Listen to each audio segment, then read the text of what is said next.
In this long journey of life, there are moments when we must face unfair situations, right? When people encounter these situations, they often wonder, why is this happening to me?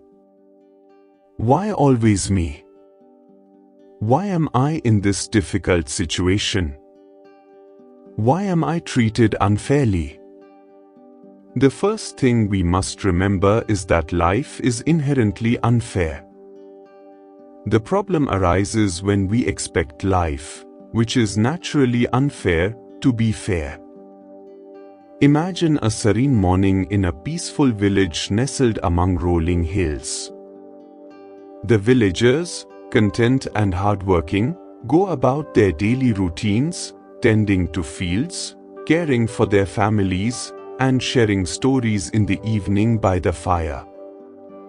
Among them lived a wise old man named Genji, known for his calm demeanor and profound wisdom. People from near and far sought his advice on various matters, and he always welcomed them with a warm smile. One day, a young man named Deji, troubled and weary, approached Genji.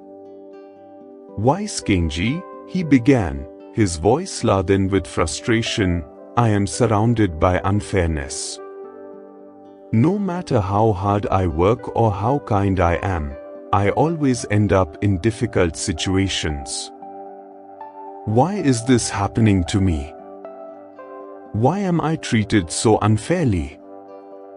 Genji listened intently, his eyes reflecting a deep understanding.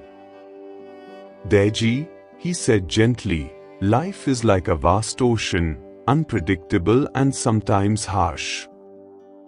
The first thing we must accept is that life is inherently unfair. The waves will not always be calm, nor will the winds always be favorable." Deji looked puzzled. "But why should we accept this unfairness? Shouldn't life be fair to those who are good and just?" "The problem," Genji replied, "is not with life itself but with our expectations. We expect life, which is naturally unfair, to be fair. The more we expect fairness, the more we remain sad and depressed." Supreme Buddha advised us not to expect fairness in life.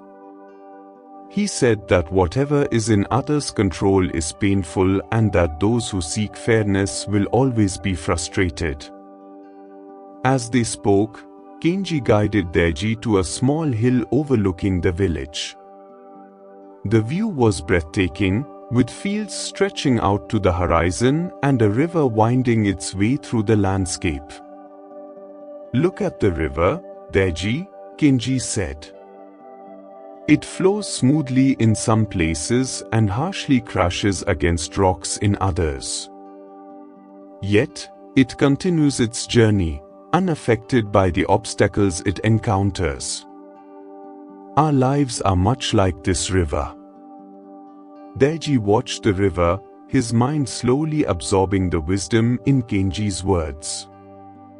"So, what should we do?" he asked, still grappling with his thoughts. "We must learn to manage our expectations," Genji replied. "Remember, everything that is in others' control cannot be controlled by us. We cannot control people's words, criticism, or how they treat us. These things are out of our control. What we can control is our response and reaction to them." Genji picked up a pebble and threw it into the river. "See how the water adapts and continues to flow around the pebble? If we react with anger or frustration in difficult situations or when treated badly by others, we lose life's battle. We battle in this world with two things, the physical world and our mental and spiritual world. The hardest battle is with our spirituality." Deji nodded, beginning to see the connection. It's very hard to stay calm in difficult situations and be kind when treated badly, he said. Exactly, Kenji agreed. Therefore, we must stop expecting fairness in life because life is inherently unfair. Supreme Buddha said that everyone who seeks fairness will remain frustrated and suffer. As they descended the hill, Kenji continued, instead of expecting from others, we should give everything without expecting anything in return. Sometimes, you might think, I am giving my love to the world, why am I not receiving it back? Don't be upset. Even if you don't receive love now, one day, as a result of your actions and love for the world, you will be loved and served. You will find happiness one day because of your good actions. Believe in the law of karma, Kenji added.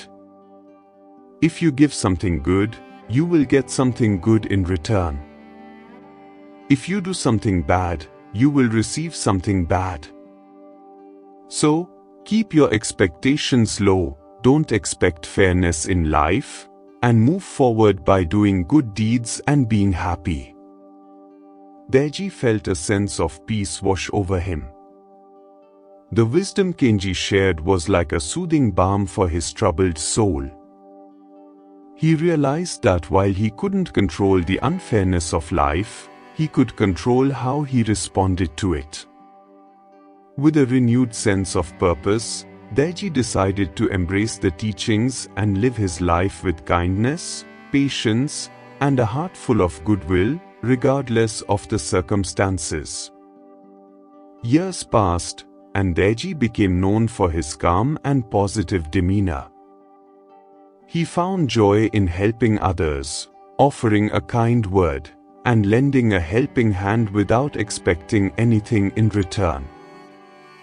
People admired his strength and often sought his advice. Daiji's life, once filled with frustration and resentment, became a beacon of hope and inspiration for others. One day, as Daiji sat by the river, watching its continuous flow, he thought of Kenji's words. He realized that true happiness comes from within and that life's unfairness could not diminish his spirit. By embracing life's unpredictability and focusing on his actions and reactions, Daiji discovered a profound inner peace and fulfillment. And so, the lesson learned from this story is clear: life is inherently unfair, but our expectations and reactions define our experience. By keeping expectations low, focusing on our actions, and responding with kindness and patience, we can navigate life's challenges with grace and find true inner peace.